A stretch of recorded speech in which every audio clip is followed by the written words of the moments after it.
Амансыздарма? Менің есімім Гүлнара, жасым 41-де.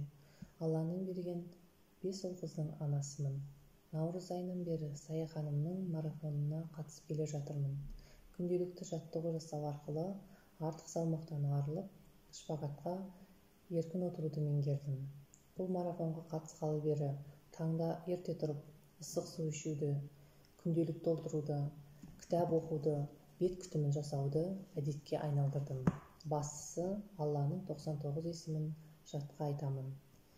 Әрбір қазақтың қыз-келіншегін осындай салихалы, сабырлы, иманды болуына бар күш-жігерін салып жүрген Сая ханымға алғысым шексіз. Әрбір қазақтың қыз-келіншегі сымбатты, сұлу, ақылды, әдемі болуға лайықты. Сол үшін де Сая ханымның марафонына қатысуға сіздерді шақырамын.